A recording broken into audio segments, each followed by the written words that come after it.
WhatsApp lifters. तो ये है learn how to program for strength series का पार्ट 1। तो हम स्टार्ट करेंगे बहुत बेसिक स्टफ से और धीरे धीरे we will go towards advance things जैसे पीरियडाइजेशन वगैरह। And by the end of this series I can guarantee that आपको कोई पर्सनल ट्रेनिंग लेने की किसी से कभी ज़रूरत नहीं पड़ेगी, या फिर ऑनलाइन जाके कोई प्रोग्राम ढूंढने की या ख़रीदने की ज़रूरत नहीं पड़ेगी, because you will be making your own. So let's start with fundamentals of programming. तो इसमें हम दो चीज़ें कवर करेंगे, आपकी ट्रेनिंग एंड रिकवरी। ट्रेनिंग और रिकवरी इन्वर्सली प्रोपोर्शनेट है एक दूसरे से।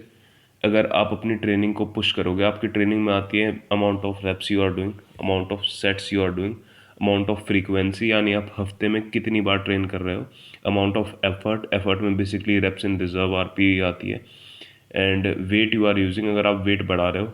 तो अगर आप अपनी ट्रेनिंग को पुश करोगे तो आप इन सब चीज़ों को बढ़ाओगे। बेसिकली आप अपने सेट्स बढ़ाओगे, आप अपने रेप्स बढ़ाओगे, फ्रीक्वेंसी बढ़ाओगे, एफर्ट बढ़ाओगे या फिर वेट बढ़ाओगे। और अगर आप अपनी ट्रेनिंग को बढ़ाओगे तो आपकी रिकवरी ऑटोमेटिकली स्लो डाउन हो जाएगी। तो इसलिए एक बहुत फेमस कोट भी है, if you train hard in the gym you should recover hard outside the gym. तो इसको एक एग्जांपल के साथ देखते हैं।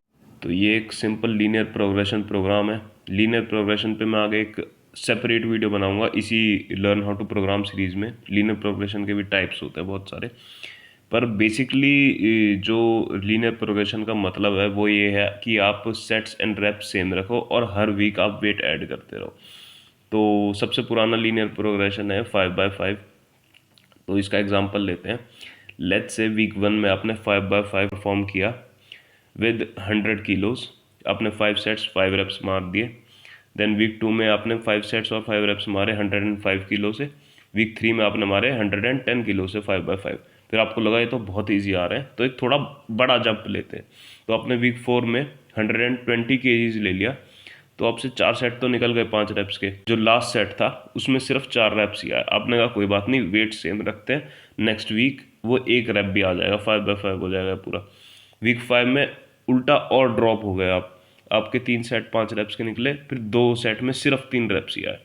तो इसमें क्या हुआ, वीक 3 तक आपकी जितना आप अपने बॉडी को ट्रेनिंग में पुश कर रहे थे आपकी बॉडी उतना रिकवर कर रही थी।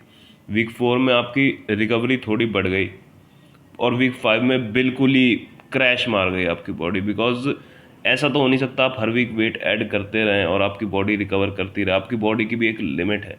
तो इसके बाद या तो आप इसको ही कंटिन्यू करते रहें और आपकी बॉडी और डाउन जाती रहेगी, आपकी स्ट्रेंथ और गिरती रहेगी, या फिर आप दो चीज़ें कर सकते हो। पहला है डीलोड। डीलोड आप होता है बेसिकली आप 1 या 2 वीक के लिए अपनी बॉडी को उतना पुश ना करें, वेट को या तो ड्रॉप कर दें या इंटेंसिटी को ड्रॉप कर दें, सेट्स कम कर दें या रेप्स कम कर दें, कोई एक चीज़ कम कर दें, अपनी बॉडी को उतना पुश ना करें। सेकंड चीज़ होती है रीसेट, यानी आप इस पूरी साइकिल को दोबारा रीसेट कर दें। बस जैसे मान लो आपने स्टार्ट 100 केजी से किया था, इस बार 105 केजी से स्टार्ट करें। एंड थर्ड चीज़ आप कर सकते हो, चेंज कर दो अपने रेप्स या फिर सेट्स। जैसे मान लो आप वीक 3 तक आपके 5x5 आ रहे थे, वीक 4 पे आपने 4x4 कर दिए, फिर आप 4x4 को ही कंटिन्यू करते रहे।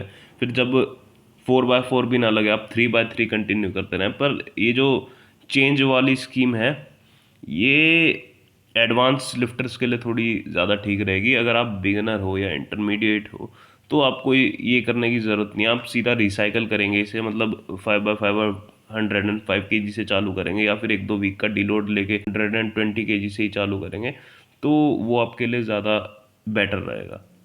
सब्सक्राइब अगर आपको इस सीरीज़ के साथ बने रहना। Thank you.